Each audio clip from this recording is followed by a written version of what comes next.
Good afternoon to you, ladies and gentlemen. It has been my great pleasure and privilege meeting all of you on this platform. Extend my warm gratitude to everyone in the MRV Book Club who have taken the initiative to get me as a speaker on this occasion. I'm going to cover some of these topics probably at a 40,000 feet perspective, purely because the audience are almost belong to the same community where I grew up, mostly on technical people who have been engaged in most of the technology related areas. Some of these resources I would like to probably request you to access them, some of the knowledge resources. So I'm just sharing this presentation through the membership team, and kindly use some of these resources when you would like to study further over and above what I would be covering in this program. So as mentioned, that these are the media on which many of my resources are made available. So these links have been provided for your personal consumption. And then if you would like to go through my profile link LinkedIn, you can use this QR code and then you can access them. Now, before I get on to this topic, many people have asked me in the past forum I was speaking on this topic, why this title Pragmatic Leadership.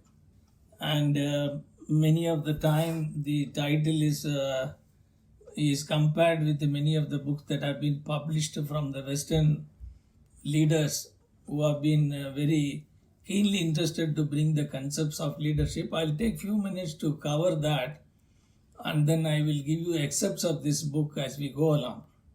Now, looking at my own career of almost 3 decades in the corporate, mostly in the technology area, I was just trying to struggle to go on my corporate career at different point in time.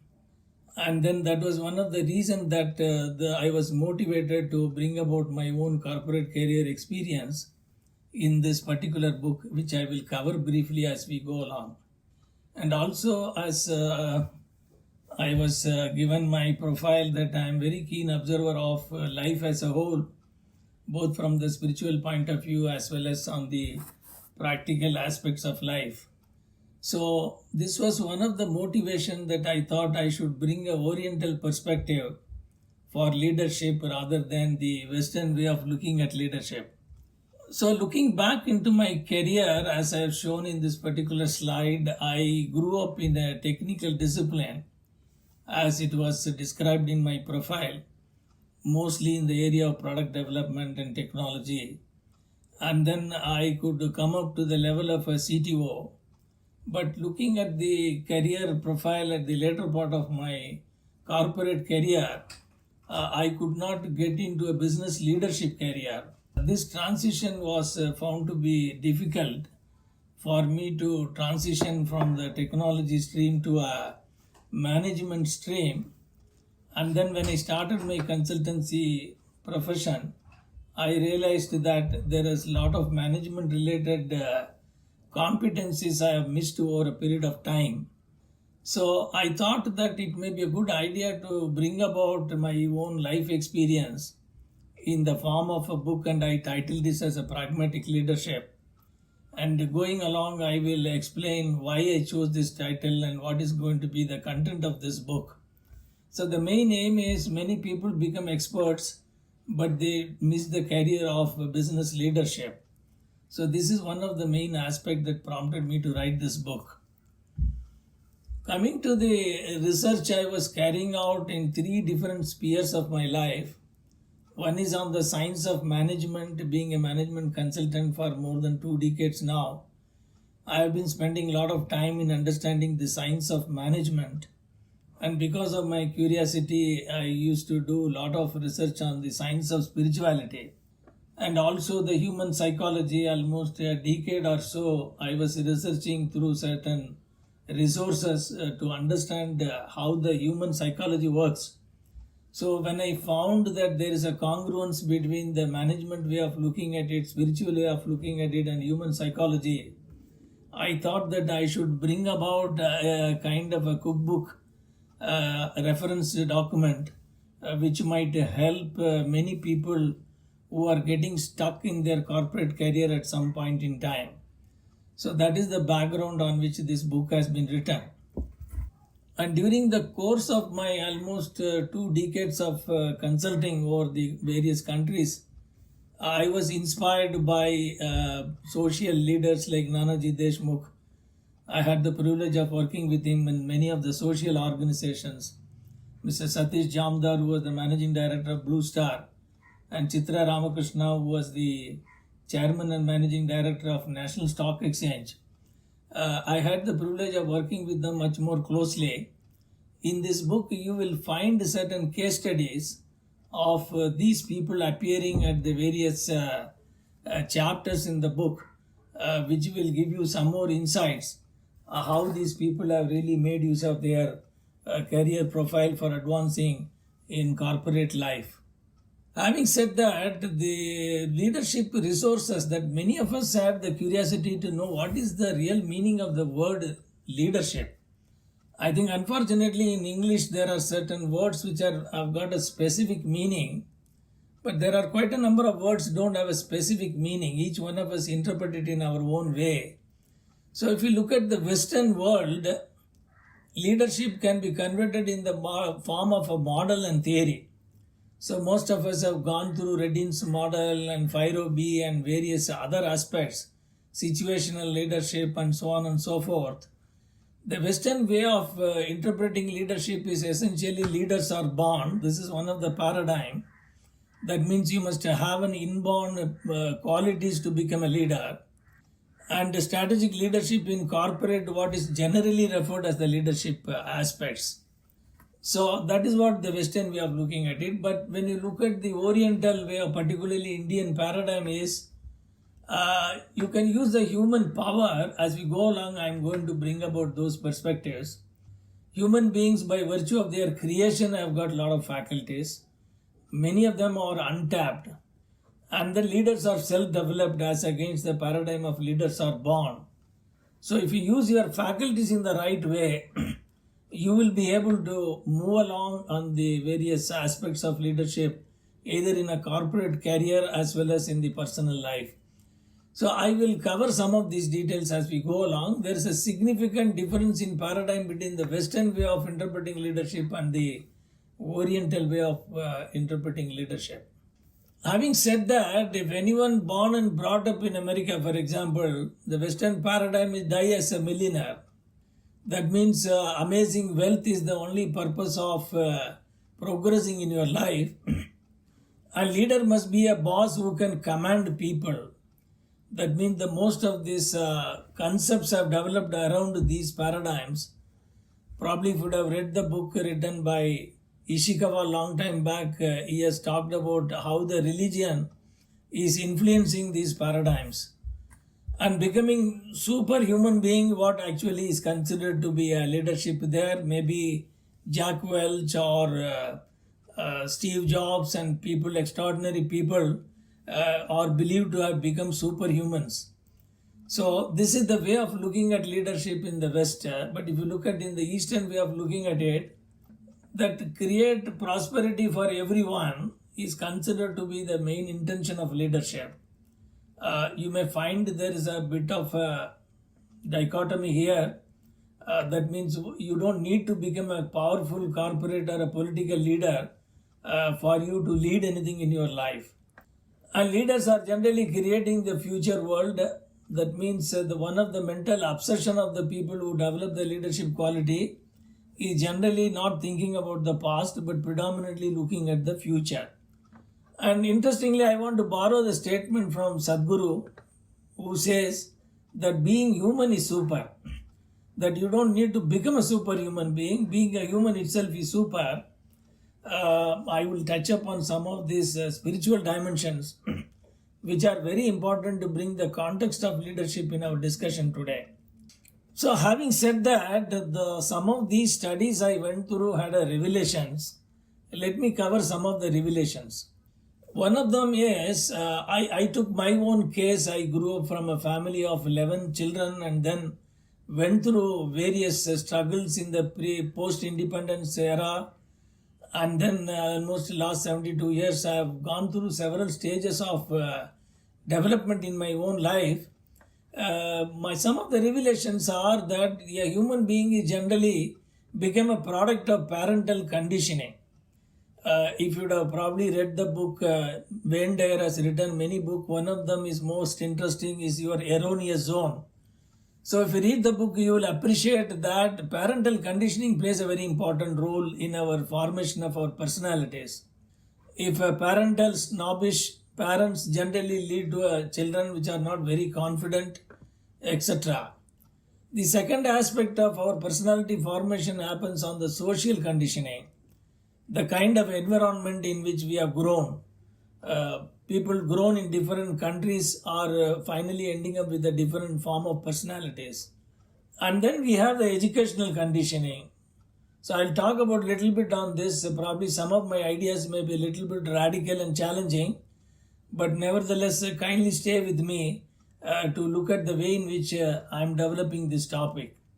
The other aspect is self-hypnosis. Many people have got their own internal dialogues constantly putting them off into a different kind of status. We describe ourselves, I am an introvert, I am this, I am that, and so on. So finally, human beings happens to be a result of many of the social conditioning. Let us stay with this as we go along when I am developing the topic of pragmatic leadership. Coming to the parental conditioning, one of the aspects that we have all learned is you must study well and get grades. Right from the time I left my children in the kindergarten class, I was telling them you should compete and you should come first in the class and so on and so forth. And then we have been conditioned we must acquire degrees and big titles and so on. And then you must get good jobs and grow in your career.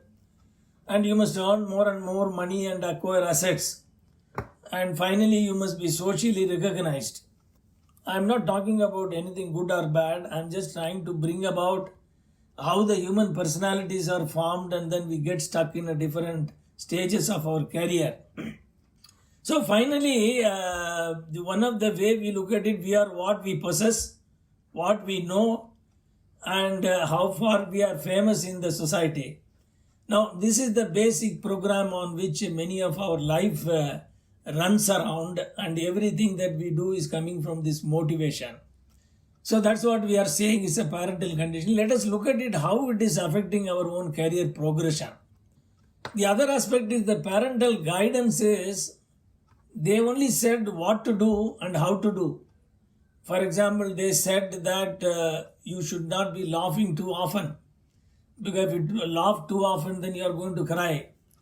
So what to do, how to do, they said, how to drink milk and what is to be most important part of our diet and so on. But we are hardly taught why to do it. So many of these inputs are nothing wrong with the parents, because that is the way their parents have brought them up, and then we have been molded that way.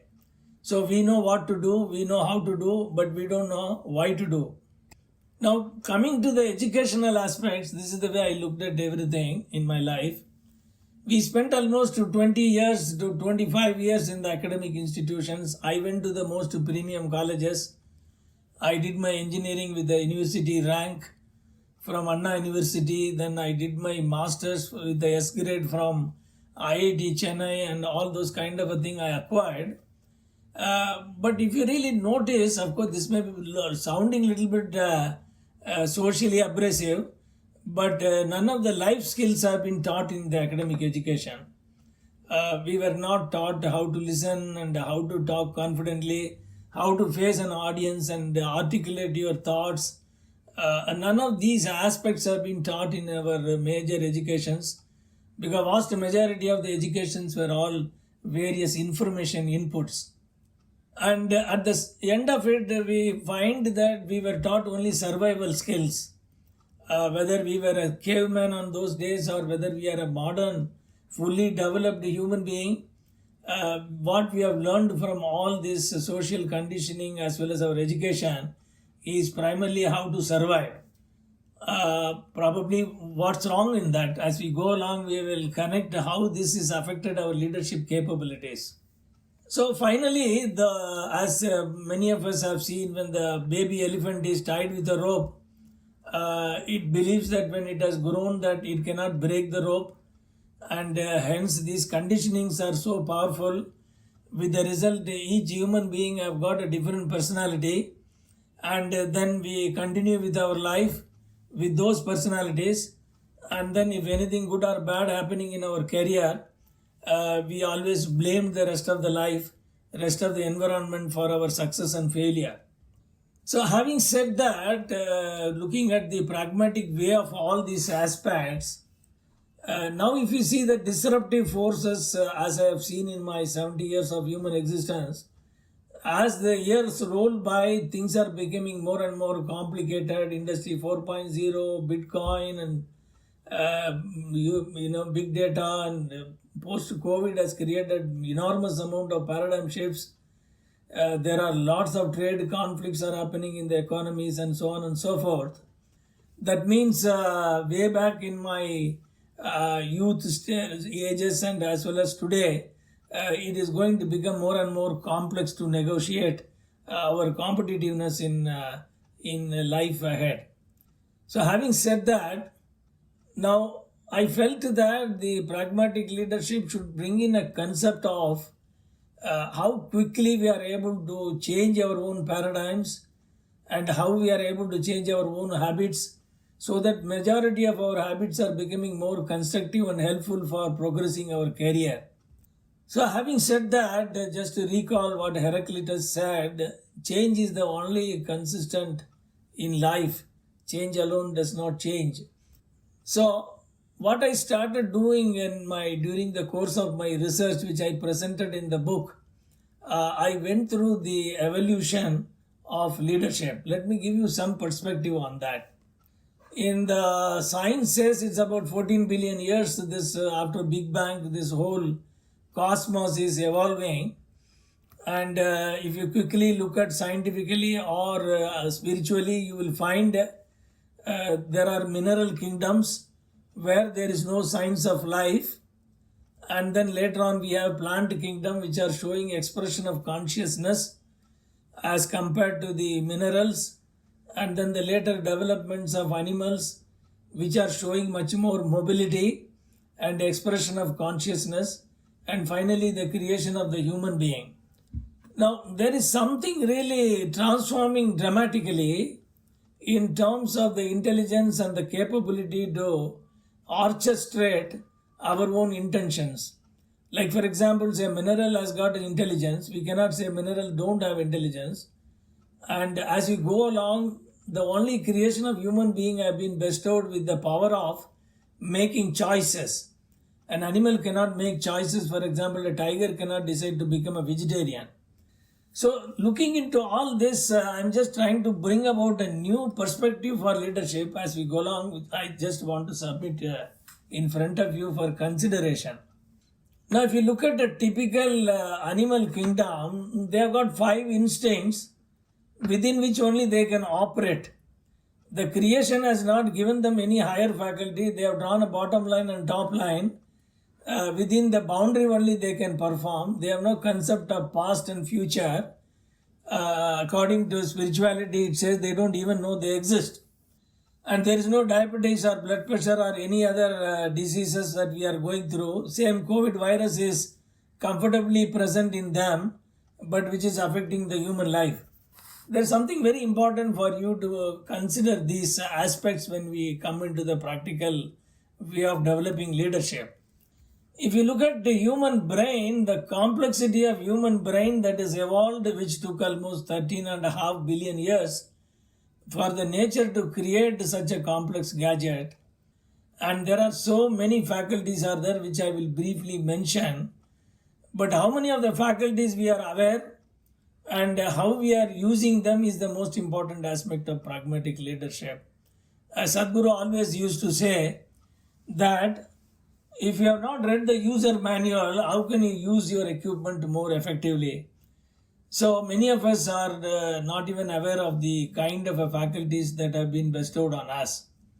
Now looking into some of these aspects which the transformation eons, maybe millenniums of last thousands of years, the apple was falling, but Isaac Newton made an intense observation and then developed the concept of gravity. And then all the energies have been discovered in the 16th to 17th centuries.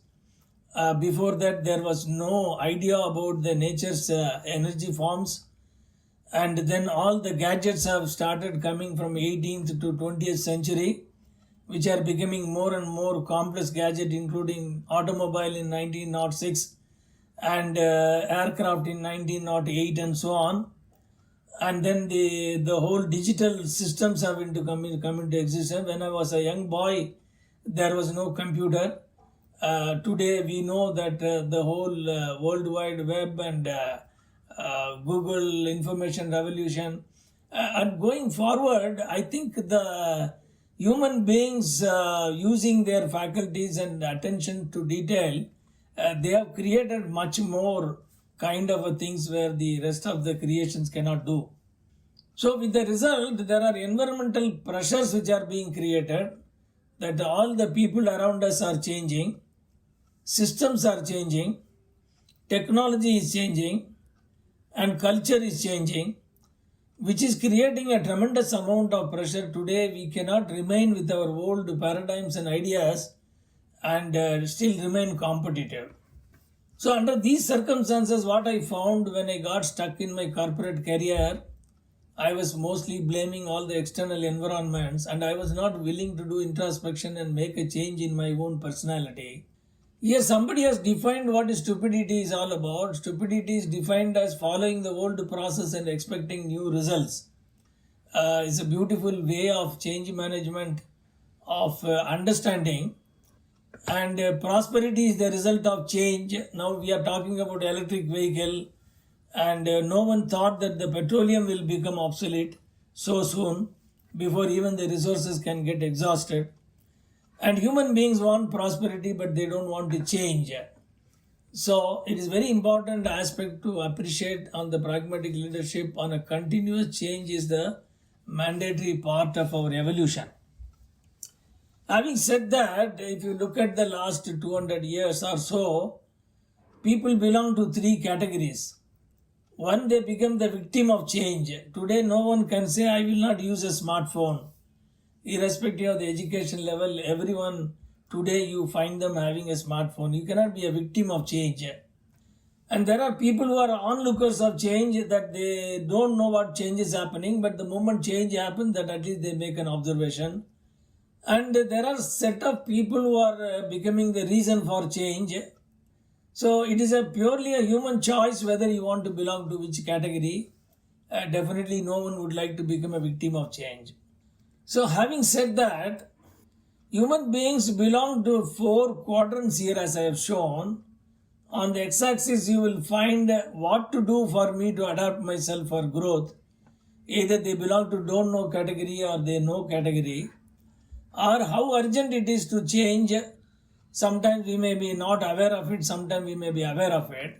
Let me show you. This quadrant shows there are many people don't know how to transform themselves, but they know they got stuck, and they don't know the urgency of change as well, and they like head cut off chicken.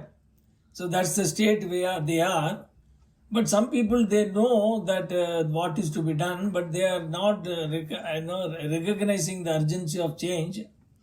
For example, today Ford Motor Company and General Motors could not remain competitive in the Indian automobile environment purely because they don't know what to do. And although they are the inventors of the motor car, but whereas Tata Motors and Mahindra really making real remarkable contributions for the Indian automobile sector. So coming to this quadrant, there is urgency is known, but they don't know what to do. They become grasshoppers. There are many people who are doing many things, but they are not moving across in the development stage. And there are certain human beings, they very clearly know what needs to be done and how urgent it is to be done, and then they become the lions and they become the leaders of the respective domain where they are operating. So having said that, coming to the specific aspects of the pragmatic leadership paradigm, I have just tried to assemble all these aspects of the spiritual science and human psychology as well as the management principles and then presented this. So let me give a quick overview of this. As I've already mentioned, in my opinion, leadership is nothing but taking initiative to think ahead instead of waiting for someone to tell us in which direction we have to move. In other words, if you really ask me why some people could become the leaders, because they are always able to be obsessive of the future, they are not bogged down of the past. So, coming to some of the very basics of observations I presented some time back, purpose of life, of course, only human beings can ask this question. Why do we do what we do? As I mentioned here, we want to create wealth, we want to gain power, and we want to become famous. So this becomes the motivation of every human being. With the result, then finally we want to leave something for the legacy. That means we want to something we leave behind for our next generation. Now, this observation led for me to see the people belong to three categories. One is there are many people who are obsessed with their past memory. Their memory itself is virtually draining their all kind of energy. And there are people who have developed the ability to live in the present moment. Of course, this may sound a little philosophical, but in the context of pragmatic leadership is very relevant. And such of those who want to read further, they can use the resources Power of Now by Eckhart Tolle and the German philosopher, and there are a lot of resources are available in the YouTube. You can go through them, how these aspects are very relevant to leadership. And there are people, I'm just put Einstein as an illustration here, they are used their power of imagination and then create enormous kind of futuristic opportunities. And then I found that the people came in this planet or belong to three categories basically. Obsess about the future generations of 1,000 years ahead, how this planet has to be. They belong to the transformation for millennium like Jesus Christ or Buddha or Muhammad. They have all belong to one category of prophets who came in human form and then made extraordinary transformation efforts. The second category of the people are inventors, basically, who have really transformed our life from 17th century to 21st century.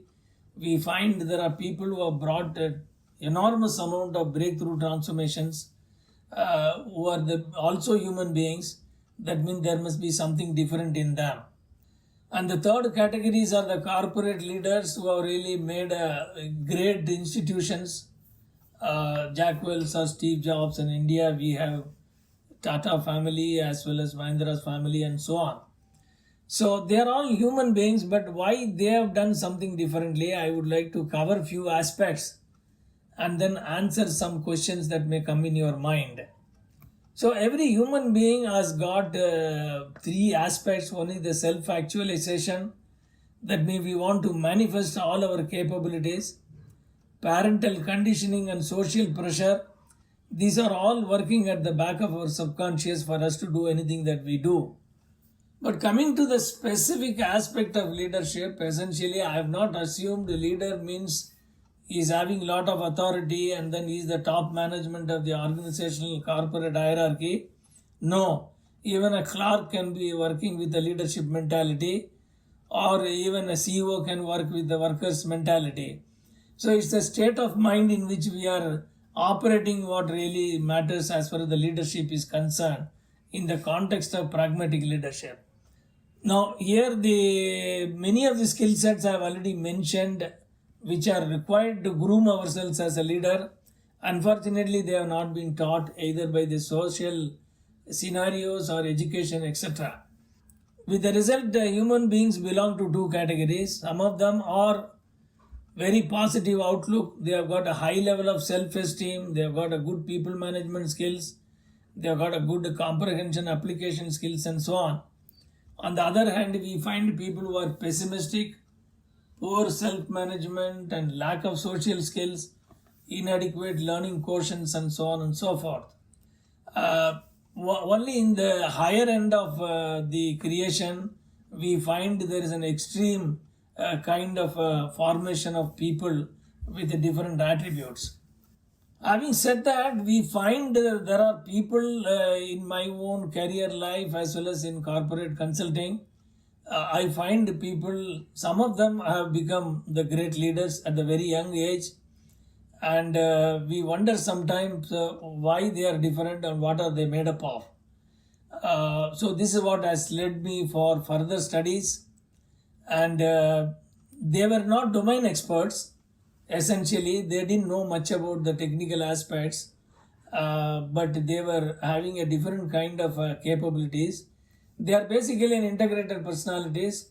They reach to the top of the corporate ladder because they are able to visualize the future and enroll people and direct the organization to achieve them. So that means many a times we all got stuck that if I technically competent, then I will become a CEO. That's where I also committed a mistake in my career. So moving forward, some of the highlights of the book, I have created certain equations like career growth is a function of value creation. More the value that we create for the organization, more our career growth will be. So this is a very important aspect, and my mentor told me that you have to focus on your activity is growing the organization, or it is improving the profitability, or it is helping the perpetuity of the organization. If any of the activity we are performing doesn't contribute to any of these three things, then we are not creating value. And then how the value creation happens, what I noticed in my career progression is a function of personal equity. Now I coined this term personal equity to illustrate that every company, when it is becoming a startup company, we have a face value of the share, but as the company is able to generate more and more profit, the share prices go up in the equity market. In the same way, when the person's ability improves and he can create more value, that means his personal equity is going up. A personal equity is a result of skills, knowledge, and attitudes. Many a time this is not recognized and people get lost. And another aspect I noticed when I did this study, personal equity is a function of utility multiplied by convenience. What it really means is when the person's utility increases, that means the simplest example is in a mobile phone compared to the earlier normal analog phone.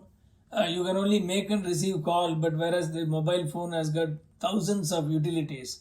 So higher the utility, higher the value creation. And the convenience refers here, there are some people who are extremely brilliant, but it's very difficult to deal with them because of their poor attitude, that they don't flow with the organization. They make block statements for everything that is being proposed, and they become counterproductive in any team working. So that's what personal equity, what I have defined. And then the most important attitude, all of you must have gone through Stephen Covey's 7 Habits, where he spoke about the circle of concern and the circle of influence, where people don't ask the question, what is there in it for me? Invariably, people who have grown in the corporate as well as in their personal life are the people who are not asking this question for doing everything, is there any benefit for me? So that's a very important attitudinal shift, what is being considered in the pragmatic leadership role. So having said that, the human faculties, which I thought I will briefly mention, when the animals are upgraded to human being, there are few faculties. One of the memory, the other one is the ability to imagine and create. Third is the intuition, ability to go beyond and visualize things, and then to have a conscience which is constantly guiding us, and then the power to stay focused, which is the willpower. So many of the time in the pragmatic leadership concept, if we are not knowing our power, we may not be probably utilizing it for a very constructive purpose. So that is where the programs like Inner Engineering by Sadhguru and many other people, which is not merely to become probably a yogi or some kind of ascetic. They are all mostly helping for people to focus their ability. So how are we dissipating our energy? On the other hand is the memory is always used for dissipating into brooding about the past or what is likely to happen in the future. So lots of our memory capacities are being underutilized. And our imagination is used for worrying about the future. So these are all some of the aspects of self-introspection which is improving the personal effectiveness of a person. So having said that, probably I have another 10 more minutes to go. We will try to answer this question, leaders are born or developed. Now this is something very important because I found in the pragmatic leadership philosophy, incidentally my book is translated in Hindi now by one of the CEO of General Electric company, came forward and translated it. So it is under print now, maybe another 4 weeks time. The Hindi version of the book will be available for younger generation to go through. So mainly I brought this topic of whether leaders are born or developed. My conclusion is leaders are self-developed. They need not have to be born as a special human beings. One important shift that I found that most of us are transactional leaders, meaning that we only do the transactions on a day-to-day basis and we are not able to become a transformational leaders. Kindly have a look at this distinction between transactional leader and a transformational leader. That means we maintain the status quo, but we are not becoming the reason for bringing about a major change in the area where we are working. So having said that, leaders are born or made, Stephen Covey says leaders are not born or made. They are self-made. So if you are very conscious of what is leadership and conscious of what way leadership can help you to move in the corporate ladder, and then you believe that your habits can be changed, and then you are constantly working on it right from your formative years to the middle age, then everyone can assume great positions in their life. That is what actually is the purpose of this book and conclusion. So some of the highlights of the book I have quickly mentioned that when we see a person, we see the results he is producing and little bit of his behavior. But we don't see the major portion of the iceberg, which what is the emotions he is coming from, what is his quality of thinking, what the values that is driving that person, what are the belief systems he is carrying. You would have found that great leaders are having a more contributions coming from the unseen part of the iceberg than the seen part of the iceberg. Another important paradigm shift which has helped me to become a techie to a global consulting outfit company's chairman. This is what I heard from Dr. Dharani Sinha. He said leader is in a state of a being. That means leadership is not a position. It is a state of mind with which we perform any work. And another great statement he made was human beings are not a product but a process. I was thinking that I am a mechanical engineer, I am a techie, I am an expert in CAD/CAM, finite element analysis. I was putting labels on me, and then I was not experimenting my human faculties which are bestowed on me. So when I shifted my paradigm, human beings are not human doing, they are human becoming. The moment that you think that you are a process, but you are not a product, then the whole transformation starts taking place. Kindly consider this paradigm for the future developments. So pragmatic leadership model, when I came, I thought that the self-development is the starting point of any leadership development, because if I don't know how to manage my own self, I cannot manage others. So one of the characteristics I found, the personal leadership is becoming a most important part of leadership.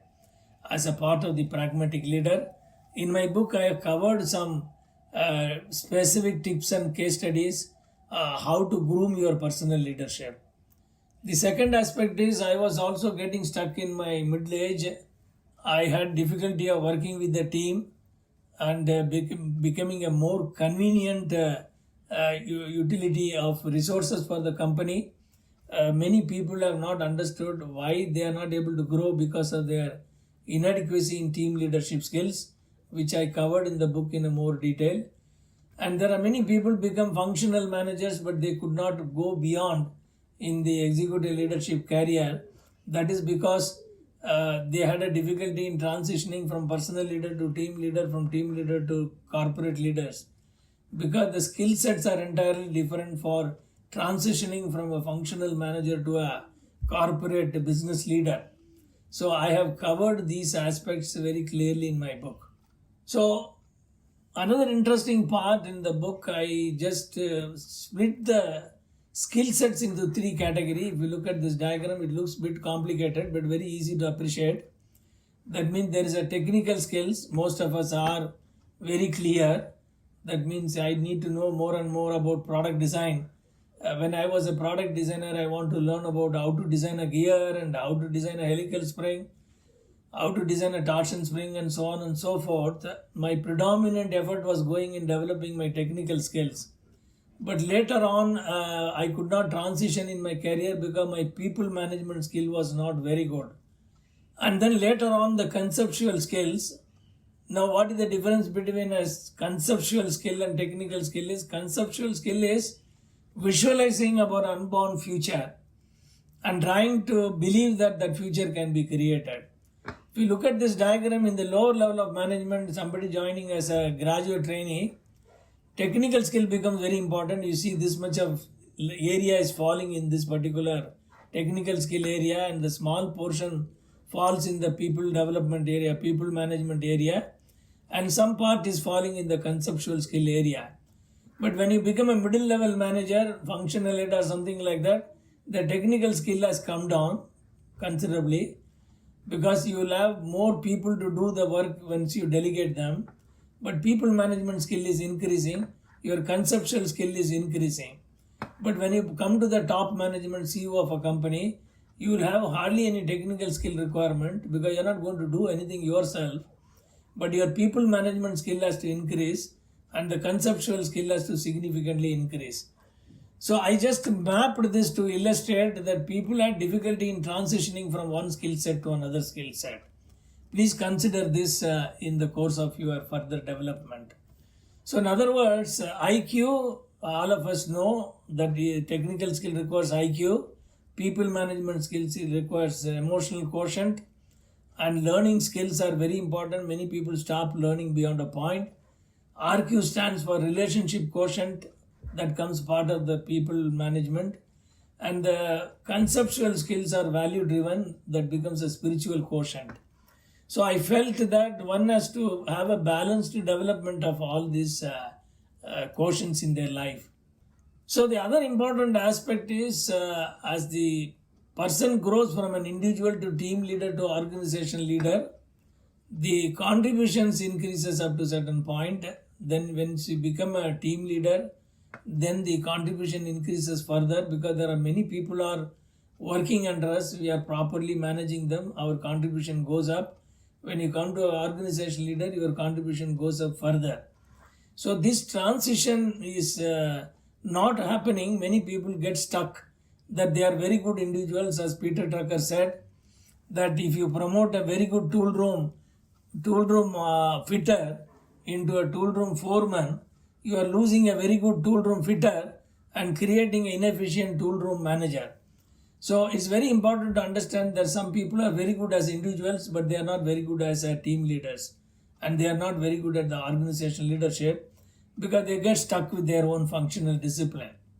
So I have also elaborated how this self-development model fit into the spiritual science based on the emotional intelligence model, which all of you know. I am not going to cover that.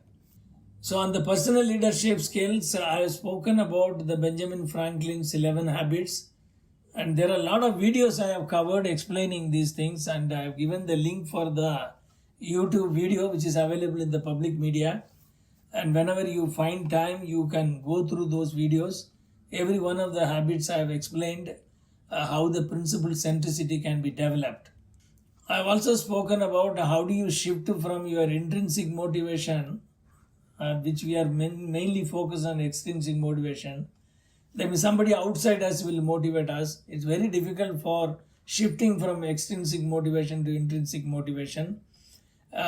This process of development, also the various spiritual practices like meditation and mind watching, conscious mind, etc., are helping in a big way. So kindly go through those resources which might help you to focus on this. Of course, stress management is unique to human beings, that we only get stressed. None of the animals have got any stress. It is extremely important. When I see Narendra Modi, which is having the highest level of responsibility, but he is more relaxed than anybody else.